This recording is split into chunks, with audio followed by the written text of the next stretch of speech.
দেখছস আমার হাত? এটা দিয়ে দিব একটা নাক বরাবর, সারা জীবন আমাকে মনে রাখবি। যে আমার হাতে মার খেয়েছে সে জানে। ওকে, কিন্তু বেতনটা বাড়াও। তোর যা লাগে আমাকে বলবি, টাকা দিয়ে তুই কি করবি? এখানে ভালো লাগে না, বাড়িতে চলে যাব। ওহ, বুঝেছি, তুই আমার থেকে দূরে যেতে চাস। আরে না, তো মাঝে মাঝে তোমাকে কাছে টাকা চাইতে লজ্জা করে তো, সেজন্য। আচ্ছা যা, এখন থেকে মন দিয়ে কাজ করবি। না, করব না। আর না করলে আরো ভালো। এভাবে ভালোই চলছিল। মনির সাথে আমার সম্পর্ক আরো বেশি গভীর হলো। মনিকে আমি এখন সত্যি অনেক ভালোবাসি। মনিও ভালোবাসার কোনো কিছুই কমতি রাখলো না। আমার প্রমোশন দিয়ে মনি আমাকে কম্পিউটার সিকিউরিটির দায়িত্ব দিল। কম্পিউটারের যে কোনো সমস্যা, ভাইরাস, এগুলো। বেতন দিল 50,000। আস্তে আস্তে এই মাস শেষ হয়ে গেল। একদিন রাতে আমি আর ঘুমাচ্ছি। রাত 3টায় কে জানি দরজায় টোকা দিচ্ছে। আমি ঘুম থেকে উঠে গেলাম। রাহাত বলল, এত রাতে কে আসলো? জানালা দিয়ে উকি দিয়ে দেখত। রাহাত বিছানা থেকে উঠে জানালা দিয়ে উকি দিল। উকি দিয়ে বলল, 3জন লোক দাঁড়িয়ে আছে, হাতে লাঠি। কি বলিস? মোবাইল বের করে মনিকে কল দিলাম। দরজার ওপার থেকে বলল, দরজা খুলবি নাকি দরজা ভেঙে ঢুকবো? না, মনি কল ধরছে না। মেসেজ করলাম। মনি আমাদের দরজায় অচেনা কয়েকজন এসে দরজা নাড়ছে। মনে হয় কোনো সমস্যায় পড়তে হবে। আমি রাহাতকে বললাম সারার কাছে মেসেজ দিতে। রাহাতও মেসেজ পাঠালো। রাহাত বলল, কি করবো এখন? না, দাঁড়িয়ে থাক, দরজা খোলা যাবে না, দেখি তারা কি করে। কাঠ নিয়ে তারা 3জন না, আমরাই পারবো। খালি মাথায় বাড়ি দিবি। তারা আমাদের লাস্ট ওয়ার্নিং দিল, কিন্তু কে শুনে কার কথা। আমি রাহাতকে বললাম লাইট অফ করে দিই। রাহাত লাইট বন্ধ করে দিল। বাহিরে ছিল চাঁদনি রাত। ওরা দরজা ভেঙে ঢুকলে দেখা যাবে। একসময় তারা ধাক্কা দিয়ে দরজা ভেঙে ফেলল। আমরা দুজন আড়ালে গিয়ে দাঁড়িয়ে রইলাম। খেয়াল করলাম 3জন রুমে ঢুকলো। আমি একজনের মাথা বরাবর পাড়ি দিলাম। সে সেখানেই দাঁড়িয়ে থেকে মাটিতে পড়ে গেল। রাহাতও একটার মাথায় বাড়ি দিল, সেও নিচে পড়ে গেল। আরেকজন লাইট চালিয়ে দিল। তারপর আমি আর রাহাত একসাথে দিলাম আরেকটারে বাড়ি। সে চিল্লাতে লাগলো। একসময় আমি দিলাম তার মাথায় বাড়ি, সে অজ্ঞান হয়ে গেল। তখন হরহর করে আরো 5জন লোক ঢুকলো রুমে। 2জন গেল রাহাতের কাছে, আর 2জন আসলো আমার কাছে। একজন আমাকে ধরতে আসলে আমি তার মেডেলে স্ট্যাম্প বরাবর কিক চালালাম। সে সেখানেই মাটিতে পড়ে গেল। ওইখানে ধরে পরক্ষণে আমি আরেকজনের দিকে দৌড় দিয়ে তার ঘাড়ে, তার কোমরে ফর দিয়ে তাকে উল্টে ফেললাম। মনের দেয়া টেকনিকে পরে তার শরীরের ওপর উঠে তার মুখে খুশি দিতে লাগলাম। কে জানি পেছন থেকে আমার মাথায় আঘাত করল। মাথাটা মনে হয় আর সাথে নাই। আমি বসা থেকে দাঁড়িয়ে পড়ে গেলাম। আর কিছু মনে নেই। কারো চোখে পানি দেওয়াতে চোখ খুললাম। নিজেকে এক পরিত্যক্ত গোডাউনে আবিষ্কার করলাম। আমাকে এক চেয়ারে বেঁধে রাখল। তাকে দেখি রাহাতকে কে এক পিলারের সাথে বেঁধে রাখা হয়েছে। দেখি রাহাতের মুখ দিয়ে রক্ত পড়ছে। রাহাতকে মনে হয় অজ্ঞান করতে পারে নাই। মাথাটা প্রচণ্ড ভারী হয়ে আছে। আমি সামনে থাকা একজনকে বললাম, ভাই, আপনার নাম কি? টিটু। টিটু ভাই, আমাকে একটু পানি দেন। টিটু আমাকে পানি দিল। আমার জীবনটা যেন নতুন করে পেলাম। আপনাদের এখানে বস কে? আমি বস। ভাই, শুধু শুধু আমাকে এখানে ধরে আনছেন কেন? আমি কি আপনাদের কোনো ডিস্টার্ব করছি? উপর থেকে অর্ডার আসছে তোকে ধরতে, কিন্তু তোর এই বন্ধু ঝামেলা করছে, সেজন্য তোরে ধরে আনছি। ভাই, আপনার বাড়িতে কি বাচ্চা নেই? আছে। মনে করেন আপনার বাচ্চাকে কেউ ধরে নিয়ে গেল, তখন আপনার কেমন লাগবে? খারাপ লাগবে। আপনি শুধু দোয়া করবেন, যেই ধরে নিয়ে যাক না কেন, আপনি শুধু বলতে থাকবেন আপনার বাচ্চাকে ফিরিয়ে দিতে। এখন মনে করেন আমি আপনার বাচ্চা, এখন কি আপনি আমাকে ছেড়ে দিবেন না? আসলে কি জানিস, আমার বাচ্চা কাচ্চা কিছু নেই। আসলে আমি অনেকজনকে কিডন্যাপ করছি। আরেকজন আমাকে অনেক রকম কথা শুনিয়েছে, তাই ভাবলাম তোরটা শুনি। আমি ভাবলাম এই হালাই তো দেখি আমার থেকে একলাই না আগে। দূর হালা। কি তুই আমাকে বকা দিস? তোর তো সাহস কম না। এখানে দেখছ কতজন লোক, সবাই যদি তোর একটা করে ঘুষি দেয় তাহলে তোর বেঁচে থাকা কষ্টকর হয়ে যাবে। সামনে বার সাবধানে কথা বলবি। দেখ, আমাকে ছেড়ে দে, তাতে তোরই ভালো হবে। মনে যদি জানতে পারে আমাদের এখানে তোরা ধরে আনছিস, তোদের একটাকেও আর বাঁচতে দিবে না। একটা মেয়ে আমাদের মেরে ফেলবে। বলে হাসতে লাগলো। তার দেখা দেখি সবাই হাসছে। আমি এইদিক সেদিক তাকিয়ে দেখি এখানে কমপক্ষে 10 জন মানুষ। তার মধ্য থেকে একজন এসে আমাকে মুখে একটা খুশি দিল, বলল, কুত্তার বাচ্চায় তামিমের মাথায় বাড়ি দিয়েছে। ওর এখনো জ্ঞান ফিরেনি। তামিমের যদি কিছু হয় তাহলে আমি তার মেরেই ফেলবো। আমার নাক দিয়ে রক্ত পড়তে লাগলো। ওরে কিছু করার অনুমতি নাই আমাদের। তামিম ধরতে পারে নাই, এটা তামিমের ব্যর্থতা। কোথায় আপনাদের বস? হাতটা খুলে দে মাদার, তোদের সবগুলোকে মাইরে জাহান্নামে পাঠাবো। বস আসতেছে। এখন কয়টা বাজে? কেন? এমনি। এমন সময় দেখে আরেকজন অচেনা লোক ঢুকলো, তার সাথে রিফাত। আমি রিফাতকে দেখে একটু অবাক হইনি। আমি জানতাম এই কাজ রিফাতই করতে পারে। রিফাত আমার সামনে আসলো, বলল, কিরে মাদা, কি খবর? ভালো করে কথা বল। তোরে কিছু প্রশ্ন করব, সঠিক সঠিক উত্তর দিবি আর বেঁচে যাবি। নয়তো দেখছস এটার কি কার্ডটা চাপলে তোর মাথার খুলি উড়ে যাবে। শালা ধর্ষক, নরকের কীট, তোরে আমি এক বিন্দু পরিমাণও ভয় পাই না। রিফাত ঠাস ঠাস করে আমার গালে চর বসালো। আমাকে বকা দিস? তোর সাহস তো কম না। তোরে বকা দিতে সাহস লাগবে নাকি শালা ধর্ষক? রিফাত আমার কানে এক চর বসালো। আমি মনে হয় আর কানে আর কিছু শুনছি না। তোরে মারার আমার কোনো ইচ্ছা নেই, যা বলছি সব বল। নয়তলায় কি করে যেতে হয় বল। কিসের নয়তালা? কোথায় নয়তালা? তোরে মারার আমার কোনো ইচ্ছেই নেই। আমি কিছু জানি না। আচ্ছা বল, আমি যে কানাডে ধর্ষণ করেছি সেটা তোরা জানিস কিভাবে? কানাডায় লোক পাঠাইছি। তুই কি করে জানতি আমি কানাডে এরকম কাণ্ড করেছি? না। তাহলে তুই শিওর না যে কানাডায় লোক পাঠাইছস? এমনি দেখার জন্য তোর সম্পর্কে কিছু জানতে পারি কিনা, কিন্তু না চাওয়ার চেয়েও বেশি পেয়ে গেছি। সেটাই তোর মৃত্যুর কারণ হয়েছে। তোর কি মনে হয় এখান থেকে বেঁচে ফিরতে পারবি? তোর জন্য আমার বাবা অপমানিত হয়েছে, তুই নাটের গুরু। সেজন্যই তো বলি হাবাগুবা মনির মাথায় এরকম চিন্তা আসতেই পারে না। আর কিছুদিন পর মনিকে বিয়ে করে পুরো কোম্পানি আমি নিয়ে নিতাম। তোর কারণে সব বেচতে গেল। তোর পৃথিবীতে বেঁচে থাকার কোনো অধিকার নেই। তুই আমার হাতে মরবি শিওর। তুই বেঁচে থাকলে তো আমাকে মারবি, আর একটু পর তোরা মরতেছস। সেটা ভাবতে আমার কষ্ট লাগছে। মরার আগে যা জানো সব বল। আমি ভাবতে লাগলাম হয়তো রিফাত সত্যি বলছে, কারণ রিফাতের চোখে প্রতিশোধের আগুন জ্বলতেছে। আর তার হাতের রিভলভারটাও অরিজিনাল। এখন একটা কাজ করা যায়, তাহলে সময় নেয়া, দেখি কোনো সাহায্য পাই কিনা। ভাই যা বলবেন সব বলবো, প্লিজ ভাই আমাদের বাঁচতে দিন। রাফি, তুই পাগল হয়ে গেছ? এই নরকের কীটের কাছে হাত জোর করছ? যা বলবেন সব বলবো। বল, নয়তলায় কি করে যেতে হয়?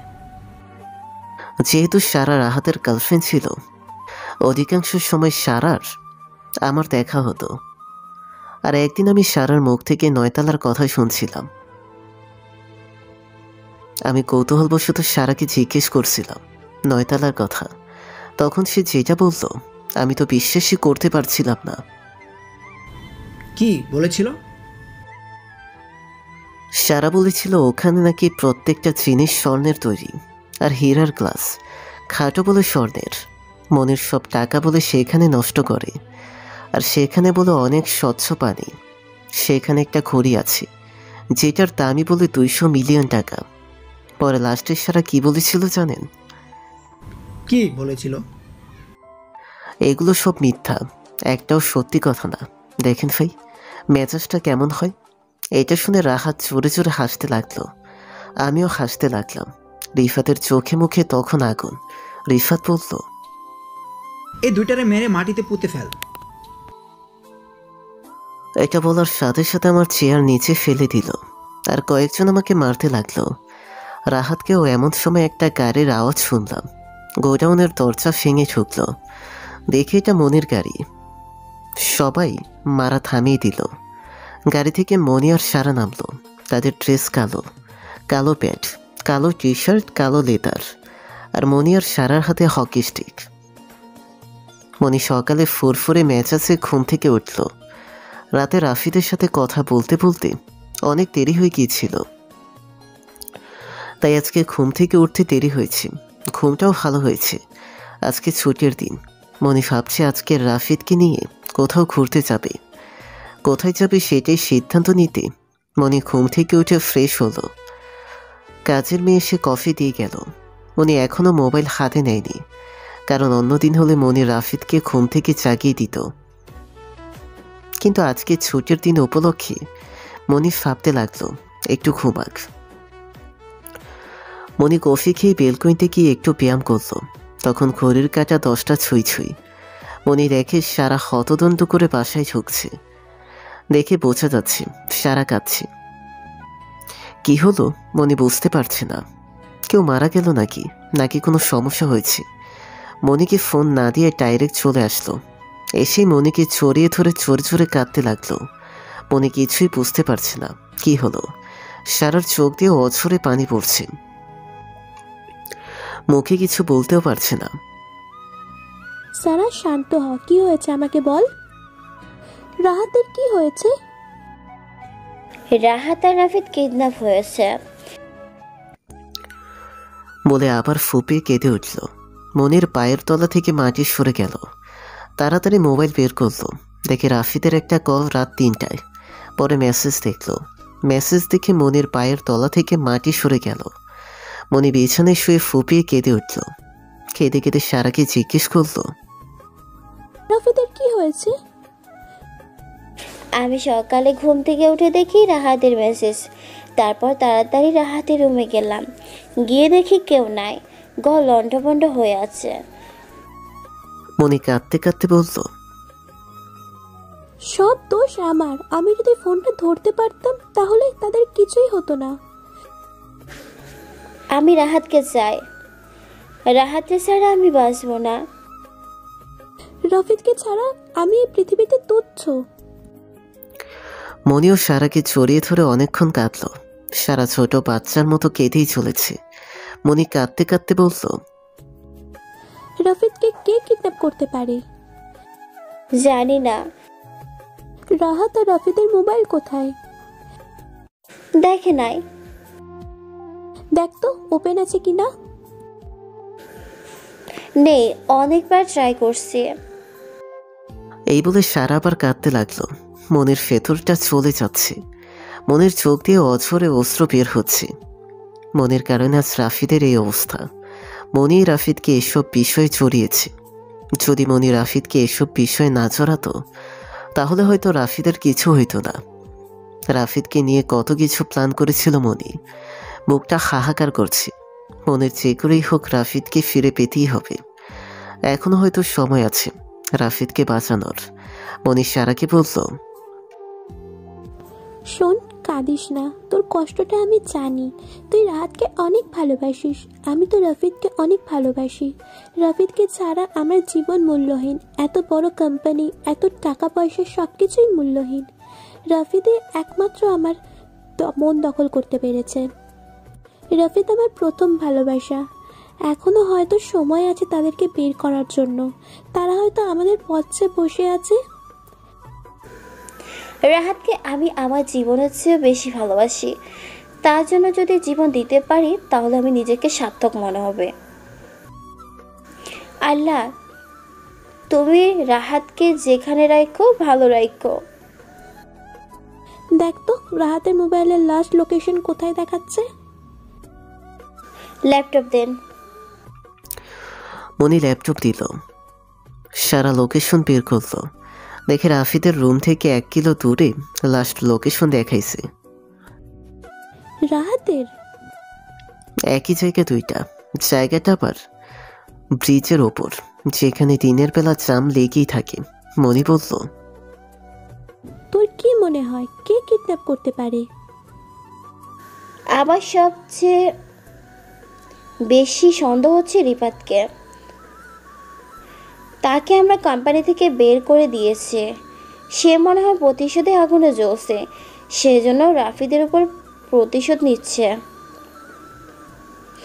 বেচারা রাহাতের কি দোষ? তাকে কেন ধরে নিয়ে গেল আমার রাহাত? রিফাতের লোকেশন বের কর। আমি যতটুকু জানি রিফাত নাম্বার পাল্টে ফেলেছে। রফিক সাহেবের থেকে নতুন নাম্বার নে। ওকে। সারা রশিদ সাহেবকে ফোন দিল। রশিদ সাহেবের কাছ থেকে সারা নতুন নাম্বার নিল। তারপর ওই সিমের লোকেশন বের করলো। দেখে এক নির্জন এলাকার লোকেশন দেখাচ্ছে। মনি বলল, রফিদের সিমের লাস্ট লোকেশন কোথায় দেখাচ্ছে? এখান থেকে এক রাস্তা ধরে 3 কিলোমিটার দূরে রিফাতের লোকেশন। ওইখানে মনে হয় রাহাত আছে। চল সেখানে যাওয়া যাক। পুলিশকে বললেই হয়। পুলিশকে বললে তারা কত কিছু জিজ্ঞাসা করবে, তারপর তারা রাফিদের রুমে যাবে। সেখানে কত কিছু এটা সেটা, ততক্ষণে অনেক দেরি হয়ে যাবে। যা করার আমাদেরকেই করতে হবে। আপনার কাছে না একটা রিভলভার আছে লাইসেন্স করা? আছে, ওইটা নিব সাথে। রাহাতের বিনিময়ে আমি যে কাউকে খুন করতেও পারি। সারার চোখে মুখে দুঃখ, যন্ত্রণা, কষ্ট আর প্রতিশোধের হাহাকার করছে। মনি যতটুকু জানত, সারার মনটা অনেক শক্ত। এই শক্ত মনটার ভেতর রাহাত জায়গা করে নিয়েছে। সেই রাহাতকেও যদি কেউ কেড়ে নিতে চাইবে, সারা তাকে কোনোভাবেই বাঁচতে দিবে না। রাফিদের যদি কিছু হয়, মনিও তাকে বাঁচতে দিবে না। সেখানে গিয়ে হয়তো মারামারি করতে হবে। এই নে, ড্রেসটা পরে নে। মনি সারাকে কালো স্টিচ প্যান্ট, কালো টি শার্ট, কালো লেদার, জুতাগুলো সাদা মনিও সারাকে দিল। মনিও নিচে বলল, চুলগুলো খোপা করে বাঁধল। দুজনে একই স্টাইলে সাজলো। দুজনকে কি সুন্দরী লাগছিল বলার বাহিরে। যেন এক শীনগ্রহের 2 পরি সাজছে, যেখানে শুধু সৌন্দর্যের চর্চা হয়। তারপর তারা গাড়ি নিয়ে বের হলো। আসার সময় দারোয়ানের কাছ থেকে নতুন 2টা হকি স্টিক নিয়ে আসলো। মনি সারাকে জিজ্ঞেস করলো, যেতে কতক্ষণ লাগবে? 20 মিনিট। আল্লাহ, 20 মিনিট আমার রাফিদকে বাঁচিয়ে রেখো। রাহাতে যদি কিছু হয় রিফাতকে আমি সেখানে নিজ হাতে খুন করব। রাহাতকে ছাড়া আমি বাঁচব না। রাহাত আমার প্রথম ভালোবাসা, তাকে আমি কোনোভাবেই হারাতে চাই না। এই বলে সারা আবার কাঁদা শুরু করলো। মনের ভেতরটা চলে যাচ্ছে। রাফিদ মারা যাওয়ার কথা মনে হতেই ভেতরে এক অন্যরকম যন্ত্রণা কাজ করে। এটাই হয়তো সত্যিকারের ভালোবাসা। 20 মিনিট পর তারা একটা পরিত্যক্ত গোডাউনে প্রবেশ করল। মনে ইশারায় বলে দিল গোডাউনের দরজা ভেঙে ভেতরে ঢুকতে। সারা গাড়ির স্পিড বাড়িয়ে দরজা ভেঙে ভেতরে ঢুকল। গাড়ি থেকে হকি স্টিক হাতে নিয়ে নামলো।